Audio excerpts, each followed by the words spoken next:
Muchas gracias a la Cámara de Comercio por la invitación. Mi nombre es Daniel Gómez, soy vicepresidente del Consejo Privado de Competitividad. Quiero traerles hoy un resumen, una versión resumida, simplemente para mostrarles algunas de las ideas del nuevo Informe Nacional de Competitividad que acabamos de lanzar la semana pasada desde el Consejo Privado de Competitividad, con algunas ideas y algunas reflexiones para el caso de la costa caribe de Colombia y en particular los departamentos del Caribe.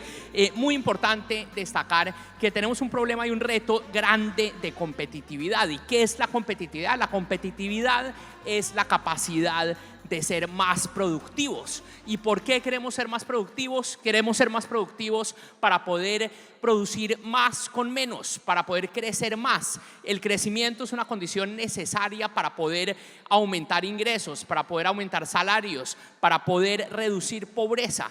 Desde el Consejo Privado de Competitividad producimos el Informe Nacional de Competitividad, producimos los índices subnacionales de competitividad, el índice departamental de competitividad, el índice de competitividad de ciudades, el índice subnacional de emprendimiento. Hemos venido varias veces a la ciudad de Montería a presentarlo en la Cámara de Comercio y toda la información está disponible en nuestra página web.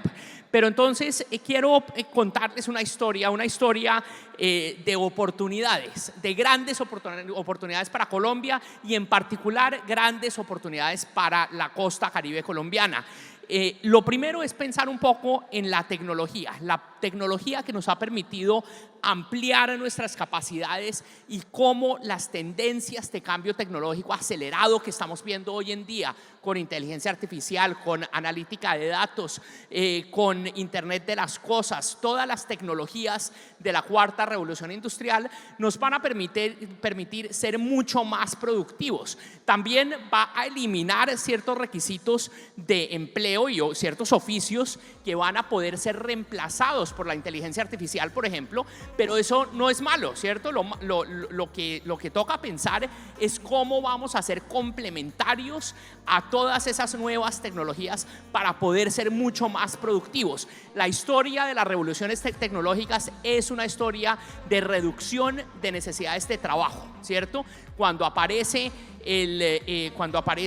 los computadores, quedan desempleados todos los que trabajaban en la industria de las máquinas de escribir, por ejemplo, y eso pues por supuesto que no es un desarrollo negativo, pero hay que pensar qué van a hacer las personas que estaban siendo formadas para la industria de máquinas de escribir. Con la inteligencia artificial nos pasa algo muy similar, toca pensar cuáles son las capacidades del ser humano que van a ser complementarias a todas estas nuevas tecnologías. Esto es importante porque el cambio tecnológico explica el gran crecimiento que tuvo los ingresos per cápita de la humanidad a partir más o menos del siglo XVIII-XIX. A partir de la revolución industrial vemos cómo antes de 1800 básicamente no hubo crecimiento económico en el mundo. El crecimiento económico es un fenómeno muy reciente que empieza después de la revolución industrial y es realmente un cambio estructural enorme. Empiezan a crecer exponencialmente los ingresos. Si a ustedes les gusta ver en Netflix las series de época, las series de los reyes de siglos XVI, XVII, se ve magnífico, se ve hermoso, pero detrás de eso había condiciones de salud pésimas, había condiciones de higiene pésimas, y esas condiciones eran pésimas para los reyes y aún peor para sus vasallos. En el siglo XVIII algo pasa con la época de la Ilustración, cuando se eliminan esas jerarquías establecidas por Dios supuestamente, ¿cierto? Había una jerarquía, si uno nacía rey, en la realeza uno iba a ser rey, si uno nacía plebeyo iba a ser plebeyo.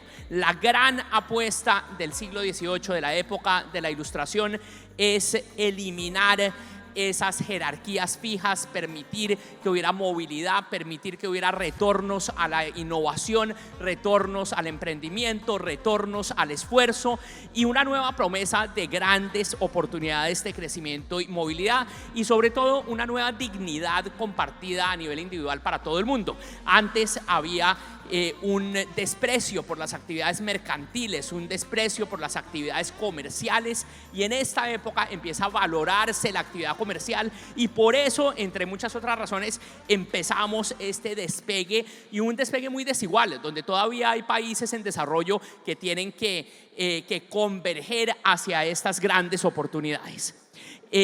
En su tiempo, a su vez, este gran crecimiento lo que implica son mejoras en la calidad de vida impresionantes, mejoras en la calidad de vida que han sido compartidas por Colombia. Colombia ha tenido aumentos en su expectativa de vida impresionantes durante los últimos tiempos. También ha bajado la tasa de mortalidad infantil. Cada vez hay menos niños que mueren al nacer, cada vez hay menos madres que mueren teniendo niños, y esto es un avance de los últimos 100 años, pero en particular quiero enfatizar grandes mejoras durante los últimos 30 años, mejoras en términos de cobertura de servicios públicos, mejoras en coberturas de salud, mejoras en coberturas y acceso a educación, mejoras en ingresos, mejoras que pueden ser, por supuesto, mucho mejores, ¿no? Pero vemos unas tasas de pobreza monetaria que han caído de niveles de 50% hace 30 años a niveles más cercanos al 37% prepandemia, una desmejora en pandemia que fue brutal, pero un retorno hacia esas mejoras pospandemia, y sigue cayendo la pobreza. La pobreza multidimensional, a su vez, ha caído de niveles de 47% hace no más de 20 años a niveles de 12.7% hoy. ¿Es suficiente? No, por supuesto que no es suficiente. Queremos reducir la pobreza aún más, pero las privaciones asociadas al índice de pobreza multidimensional, salud, educación, vivienda, trabajo, todo ha disminuido en Colombia, y eso es una historia de éxito reciente importante. La prevalencia de desnutrición es uno de esos datos que asociamos con nuestra infancia. Cuando yo era niño, hace no tantos años, cuando yo era niño, era frecuente que no sé si a ustedes les pasaba, nuestros papás siempre nos decían: se come absolutamente todo porque hay algún niño que no tiene con qué comer, ¿cierto? Y eso cada vez es menos frecuente. Cada vez en Colombia, que es la línea azulita, vemos menos niños, menos gente que está desnutrida, y este progreso ha sido superior al progreso del resto del mundo, que es esa línea morada. A su vez, lo que vemos, y pues la otra cara de la moneda de la caída en la desnutrición, es que estamos alimentándonos mucho mejor, ¿cierto? Hay un consumo de proteína animal que ha venido en ascenso en Colombia, y en ascenso a una tasa mucho más rápida que en el resto del mundo. Estamos comiendo cerdo, pollo, huevos. No sé si acá en Bogotá, y no sé si acá en la costa existe el dicho de quién pidió pollo. Acá dicen quién pidió pollo. ¿Y quién pidió pollo? ¿Por qué decíamos quién pidió pollo? Porque el pollo era carísimo, era un lujo, era muy costoso. Entonces uno salía a comer a un restaurante, a un asadero, lo que fuera, y si alguien pedía pollo, era quién pidió pollo, porque va a salir carísima la cuenta. Eso ya cambió. El colombiano, por cuenta de mejoras en muchas tecnologías, incluyendo la tecnología del comercio internacional, que nos ha permitido importar una cantidad de alimentos para la producción de proteínas animales, ha logrado reducir el costo y crear unas industrias enormes de proteína animal. Bueno, y estamos en la tierra de la proteína animal, además de otra proteína animal, de la proteína animal de res, que también ha tenido mejoras en productividad importante. Entonces, la mezcla de nuevas tecnologías, la mezcla de esa posibilidad de emprender y generar empresa, y estamos en la cumbre empresarial, y hay que dar un gran saludo al espíritu emprendedor del empresario, que no es más que la solución a problemas sociales y económicos, que se materializa gracias a un tipo de capital humano muy especial, que es el empresario. El empresario es un tipo de persona muy particular,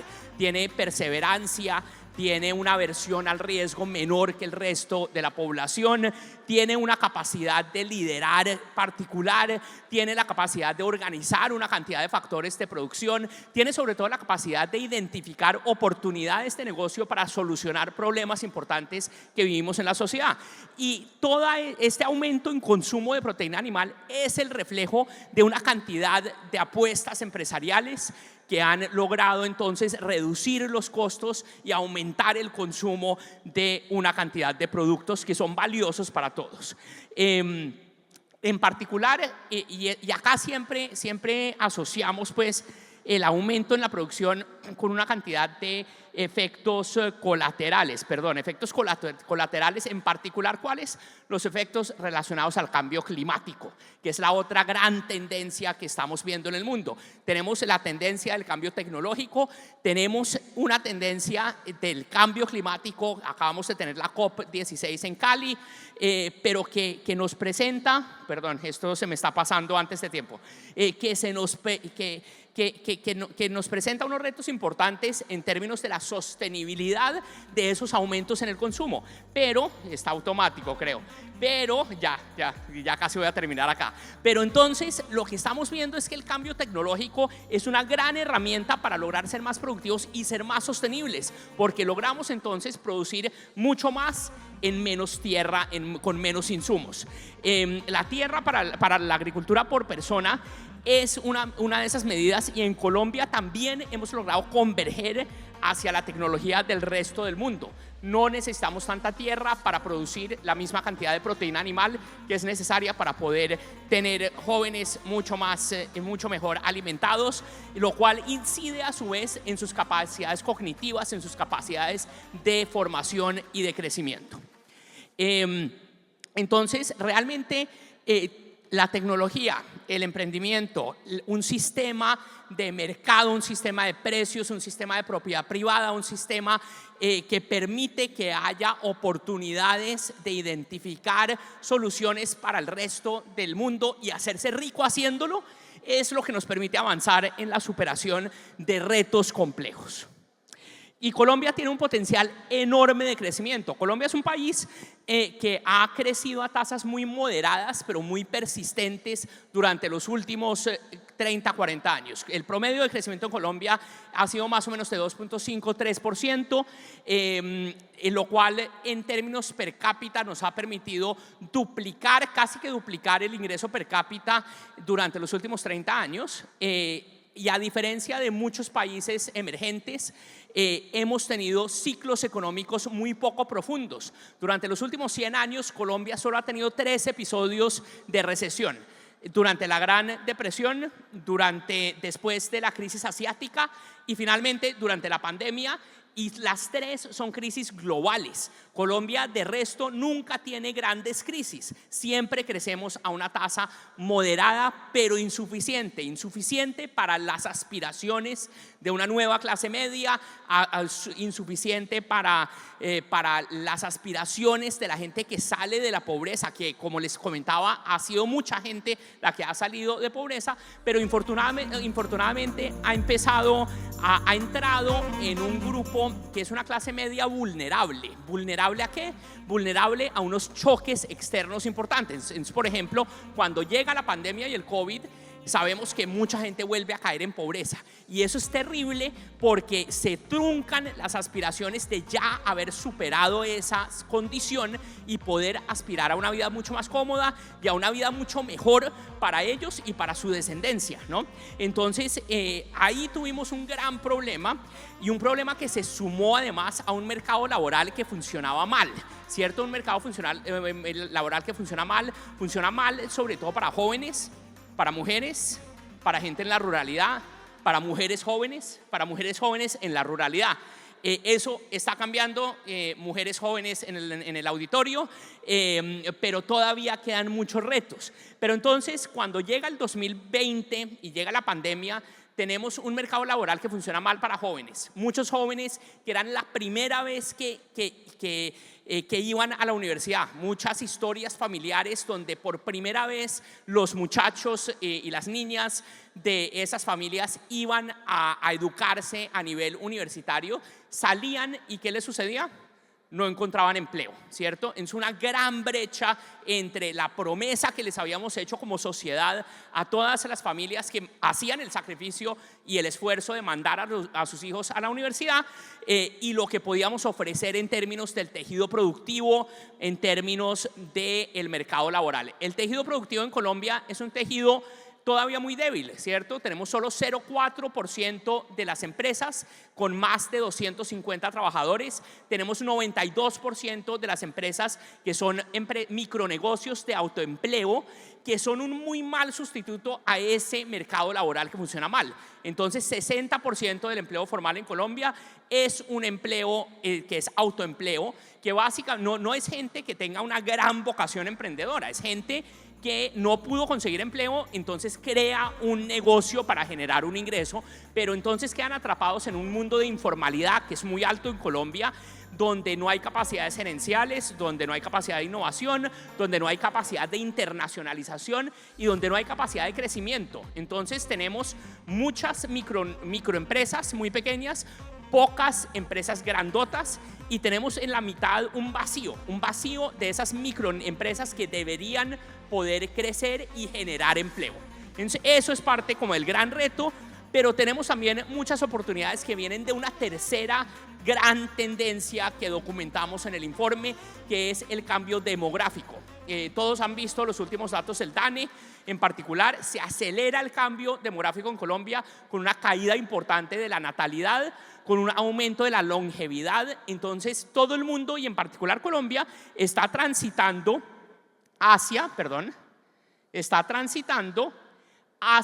una población mucho más envejecida, con una pirámide poblacional que va a estar invertida muy pronto. Este es el último año en el que el grupo poblacional de 18 a 24 años es el más grande de la pirámide. De aquí para adelante se empieza a achicar ese grupo. ¿Eso qué implicaciones tiene? Tiene implicaciones enormes para la productividad, para la producción. Mientras menos gente haya, nos toca ser más productivos para producir lo mismo que producíamos antes. Con más gente tiene unos efectos importantísimos en los sistemas de protección social, sistema de pensiones, sistema de salud, sistema en el mismo mercado laboral, en el sistema educativo va a ser crítico, va a ser crítico y combinado con el cambio tecnológico que les mencionaba al principio y con el cambio climático que va a cambiar las tendencias de consumo, esto implica que vamos a tener demandas muy diferentes por oficios, por habilidades, y va a tocar transformar nuestro estilo educativo para poder adaptarnos a esa nueva demanda. Las universidades van a tener que repensarse radicalmente porque cada vez ese grupo que era el que alimentaba las universidades en pregrado va a ser menor y cada vez va a haber más gente que vive más tiempo que también son oportunidades, van a buscar oportunidades de reinventarse, de aprender nuevas habilidades y nuevos oficios para precisamente adaptarse al cambio tecnológico que es cada vez más acelerado. Entonces hay unos retos inmensos, pero también grandes oportunidades. ¿Por qué? Porque toda esa gente envejecida en muchas partes del mundo y que vive mucho más va a también demandar muchas cosas. Entonces, por ejemplo, hay una gran oportunidad en la economía plateada, toda la economía de servicios para la tercera edad. Hay una cantidad, bueno, y la tercera edad va a ser una tercera edad que ya no va a vivir hasta los 62 años como mi abuelo, sino que va a vivir hasta los 80, 90, 100 años sin mayor dificultad y con muchos más años saludables y de vida útil. Entonces toda esa gente hay que saberla aprovechar para continuar contribuyendo al mundo productivo. ¿Qué pasa en términos de demandas? El mundo entero, por el cambio poblacional, por el cambio en ingresos y tecnologías, va a también empezar a demandar muchas más cosas. El aumento en maíz en los próximos 20 años, en los próximos menos 7, 8 años, va a ser de 12%, el consumo de aceites 11%, el consumo de carnes va a subir a nivel mundial 11%, gran oportunidad para todas las zonas ganaderas. 16% va a subir la producción del consumo, la demanda de leche. Acá no lo puse aquí, pero también piensen en los países que están creciendo más y que son más populosos. La China, la India, países con ingresos per cápita muy bajitos, pero que están empezando a crecer muchísimo en términos de ingreso per cápita. ¿Y qué sucede en la India? En la India no comen ¿qué? No comen una cosa que producimos acá, no comen vaca, no comen res, ¿cierto? Pero sí van a poder consumir otro tipo de proteínas animales que también producimos acá, ¿cierto? Entonces, grandes oportunidades en términos de la demanda global. Tenemos que transformar el sistema educativo para adaptarnos a esos grandes cambios y responder a esas demandas. La gran mayoría de estudiantes matriculados en 2022 sigue estudiando cosas como administración de empresas, que sé que acá hay muchachos que estudian administración de empresas. Ustedes están en esa norma, pero esa norma que va a empezar a cambiar. Tenemos relativamente poca gente estudiando los temas de salud y bienestar, que es donde va a aumentar la demanda de la economía plateada. Tenemos poca gente estudiando temas de ciencias, matemáticas, estadísticas para la producción agropecuaria, que va a ser de gran potencial para Colombia. Tampoco vemos mucha gente formándose en esas áreas. Tecnologías de la información y comunicación, tampoco hay suficiente gente que esté ahí. Entonces vamos a tener que transformar la forma y lo que aprendemos. Finalmente, tenemos que pensar en unos marcos y en unos sistemas y en unas reglas del mercado laboral que hagan que nuestro mercado laboral funcione mucho mejor y funcione mucho mejor hacia el futuro. En el futuro vamos a tener tecnologías que van a implicar negocios y modelos de negocios y relaciones laborales muy diferentes a las que tenemos hoy. Tenemos hoy en día un mercado laboral que funciona mal para todo lo que no se ajuste a un cierto modelo, ¿cierto? Entonces, el trabajo en zonas rurales, que responde a jornales, el trabajo en la economía colaborativa, de plataformas, por ejemplo. Nuestro marco laboral no es amable con esos diferentes modelos de trabajo.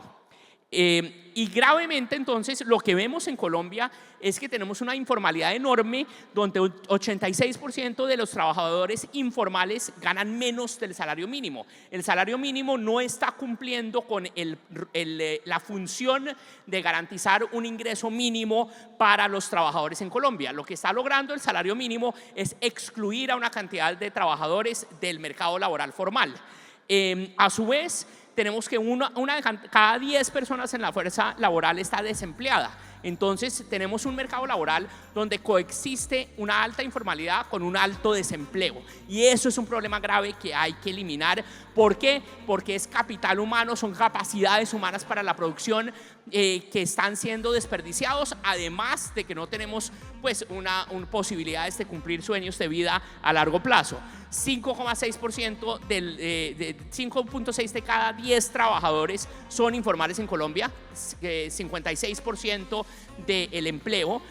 Y esto quiere decir que estamos excluyendo por diseño a mucha gente de los beneficios de la formalidad.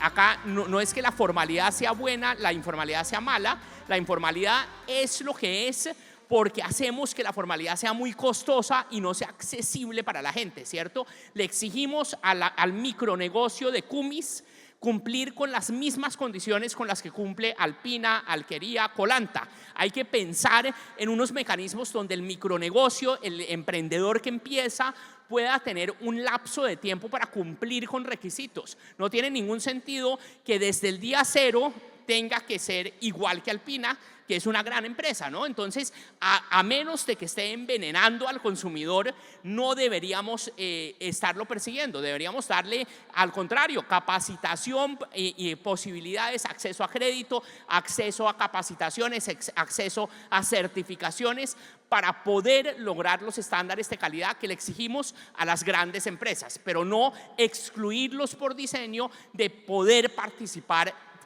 a la par con las grandes empresas. Y eso se replica en todos los sectores, ¿no? Di el ejemplo como más, un ejemplo que me viene a la cabeza, porque uno compra el Cumis en la carretera, y ¿quién se ha muerto por tomarse un Cumis sin licencia INVIMA? Creo que nadie, estoy seguro que nadie. Yo me he tomado muchos kumis así, a menos de que se esté envenenando a la gente, no hay que perseguir a ese productor, hay que permitirle unos tiempos y permitirle acceder a posibilidades de cumplir y crecer para poder cumplir con los estándares de calidad. 27,3% de la población entre 18 y 24 años no estudia ni trabaja. Esto es una tragedia. Es una tragedia precisamente porque no están acumulando capital humano, y el poquito capital humano que tienen se está depreciando rápidamente. Y con el cambio tecnológico que mencionamos al principio, eso quiere decir que van a estar rezagados cada vez más. Entonces, ¿qué quiere decir esto? Quiere decir que tenemos que pensar en nuevos modelos de formación, formación para el trabajo, formación dual, ciclos cortos, cursos cortos, diferentes tipos de formaciones técnicas y tecnológicas son súper importantes. En Colombia tenemos el paradigma de que la única opción legítima de educación terciaria es la universitaria, pero no tiene por qué ser así. No todo el mundo tiene por qué ser universitario para poder tener una vida plena, satisfactoria, laboral, profesional y lograr tener un ingreso decente, ¿cierto? Deberíamos tener un sistema donde formemos a muchos técnicos, tecnólogos que puedan trabajar de manera especializada, sabiendo su oficio muy bien, y poder entonces también tener una mayor pertinencia con la demanda de trabajo en las empresas. Una cosa que encontramos en el informe es que, a pesar de la mejora en cobertura, en calidad un poquito de la educación, vemos un aumento en las brechas de pertinencia. Cada vez hay más empresas que dicen: yo no encuentro el talento para llenar las vacantes que tengo para ofrecer, y eso se va a volver cada vez peor en la medida en que el cambio tecnológico transforme las demandas laborales. Entonces, otra cosa dramática es que tenemos mucha gente en Colombia que es inactiva en el sentido de que no busca empleo, no está buscando activamente empleo, no están desempleados, no están empleados, están inactivos. Aparte de esta inactividad está concentrada en mujeres. ¿Por qué? Por las labores del cuidado.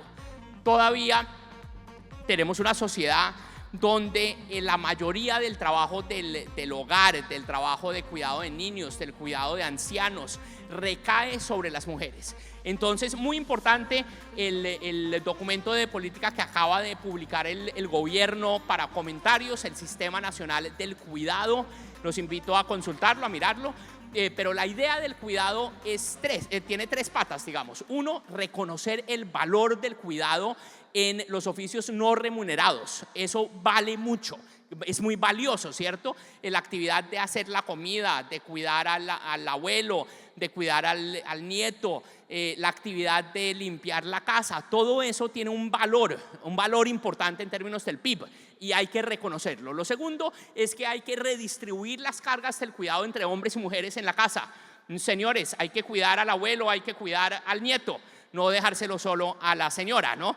Y tercero, hay que reducir las cargas del cuidado en el hogar y profesionalizarlo. Hay que incorporar el cuidado en el sistema de protección social, para que haya un cuidador profesional que pueda cuidar al abuelo, a que haya unos servicios de cuidado en la primera infancia que cuiden al nieto. Ese tipo de cosas hay que promocionarlas, hay que activarlas, y es una gran oportunidad para empleo y para formación también de hombres y mujeres que se dediquen a ese trabajo. Un gran reto es el cambio climático, ¿cierto? Gran reto, pero gran oportunidad para el ingenio humano. Parte de lo que hemos mostrado es que el ingenio humano emparejado con oportunidades y con un entorno competitivo y un entorno amable al emprendimiento, logra encontrar soluciones a nuestros grandes problemas. Y Colombia no es parte del gran problema del cambio climático global. Nosotros aportamos 0,4% de los gases de efecto invernadero total. En el mapa vemos quiénes son los que realmente son parte del problema, pero nosotros sí podemos ser parte de la solución. ¿Por qué? Porque tenemos una riqueza natural enorme, un capital natural enorme en términos de la tecnología ancestral más importante de captura de carbono, que es ¿cuál?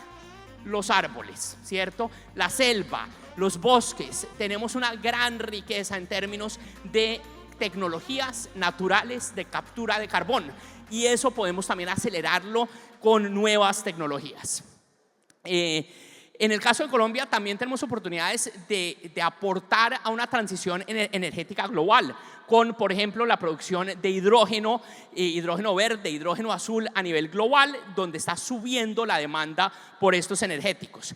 La matriz energética colombiana es muy limpia, es 70% hidroeléctrica, pero a su vez, al ser hidroeléctrica, es vulnerable al cambio climático, como estamos experimentando los ciudadanos de Bogotá, donde no hay agua, ¿cierto? Porque los embalses estaban muy bajitos. Entonces, tenemos un gran reto en términos de la sostenibilidad y confiabilidad del sistema eléctrico y energético.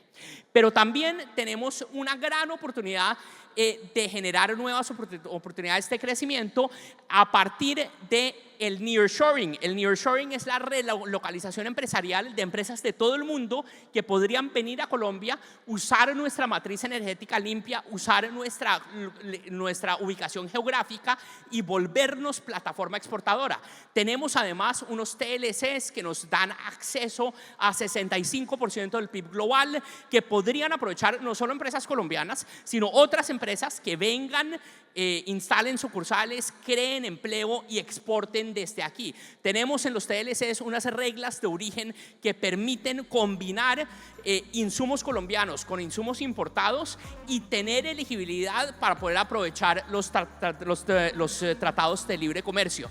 Y en particular, Colombia está muy bien posicionado, pero la costa colombiana es la mejor posicionada, ¿cierto? Porque no tenemos, es muy costoso todavía mover la carga desde el interior del país hacia los puertos. Si uno ya está en el puerto, pues se ahorra una cantidad de ese costo logístico y de transporte.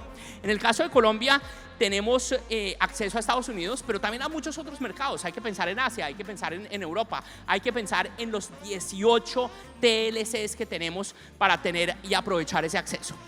Para el 2023, la participación de China en las importaciones estadounidenses se redujo. Y eso es una gran oportunidad de relocalización de producción desde China a producción desde Colombia para ese gran mercado que es el de Estados Unidos. Pero no es único, y ya hay gente que está ganando de estas oportunidades. México es un gran ganador de la relocalización a partir de esta guerra comercial entre Estados Unidos y China. India está ganando, países del este de Europa están ganando, Polonia está creciendo impresionantemente. En Polonia ya tienen el ingreso de Portugal, cuando antes era muy inferior. Y Colombia tiene una ventaja particular. Colombia está en el centro del mundo en términos de comercio. Está a distancias muy cortas de esos grandes mercados. Y eso exige no solo pensar en el valor agregado a partir de la manufactura y la transformación, sino a partir del marketing, de la logística, de la distribución, del I+D. Entonces, por ejemplo, ¿conocen la historia de la exportación de productos frescos a Estados Unidos? Nosotros exportamos tilapia fresca desde el Huila, en el interior del país, hasta Miami. Llega la tilapia el mismo día sin necesidad de congelarse, sin necesidad de nada. Y ahí está el valor. Y el gran valor agregado de la exportación de tilapia está en la logística, ¿no? Entonces también hay que pensar que no todo es poner una fábrica y meter cosas en lata, ¿cierto? Mucho es cómo hacemos para lograr exportar productos frescos que son demandados por los países europeos en invierno, por Estados Unidos en invierno, por Canadá en invierno, por los países asiáticos en invierno, y que quieren tener cosas frescas fuera de temporada. Nuestra energía es súper limpia, como les mencionaba, y es una gran ventaja en términos de la demanda por productos amigables con el medio ambiente. Entonces, si tenemos una matriz energética limpia, con capacidades también de agregar producción renovable no convencional, eólica, solar, de otros tipos, eso también va a representar una ventaja comparativa súper importante para la producción colombiana. Pero hay que hacer cosas, ¿cierto? Hay que reducir el costo logístico, hay que mejorar la eficiencia en puertos, hay que mejorar la infraestructura todavía, en particular la infraestructura intermodal, que nos permite optimizar los tiempos y costos de transporte desde los centros de producción hacia puertos. Pero la costa Caribe, de nuevo, tiene la gran ventaja de que la barrera de acceso al puerto es mucho menor que para muchas regiones en el interior del país. Hay que aprovechar realmente la biodiversidad del capital natural para generar oferta y oferta turística también, un gran producto de exportación y destinos turísticos súper, pues realmente fascinantes, y muchos quedan aquí en la costa y igual en el interior, pero son grandes oportunidades realmente de diversificar nuestro tejido productivo y nuestro tipo de empresas, no solo pensando en manufactura, sino también pensando en servicios profesionales, donde hay nuevos oficios para una cantidad de gente con mucha plata que va a vivir mucho tiempo y que va a querer visitar y pasar rico durante muchos años, ¿no? Entonces, ahí hay grandes oportunidades. Hay oportunidades de alta sofisticación y valor agregado en productos frescos, en productos nuevos. Aquí les estoy mostrando un producto, una fruta que se llama el mangostino, ¿no? Y hay cantidades de frutas y productos que son exóticos y de alto valor por unidad, ¿cierto? Y esos productos que están empezando a crecer en términos de participación en la canasta de consumo global son productos donde nosotros tenemos unas ventajas comparativas importantes. Hay muchas formas de agregar valor. De nuevo, no todo es transformación, simplemente el proceso de producción agro es un proceso por naturaleza muy sofisticado. Hay que cumplir con medidas sanitarias, fitosanitarias, hay que tener trazabilidad, hay que certificarse, hay que lograr demostrar que uno cumple con una cantidad de condiciones para entrar realmente al mercado donde hay condiciones preferenciales. Entonces, realmente ese futuro que cada vez está más cerca, es un futuro que depende de lo que hagamos hoy. Depende de lo que hagamos hoy, pero requiere entonces inversión y requiere mejoras en productividad, y ambas cosas están flaqueando en Colombia. Tenemos una inversión que está cayendo y lleva cayendo varios años, tenemos una productividad estancada, o sea que a pesar de lo que invirtamos, a pesar de lo que trabajamos, estamos luchando contra unas caídas en eficiencia importantes durante los últimos años.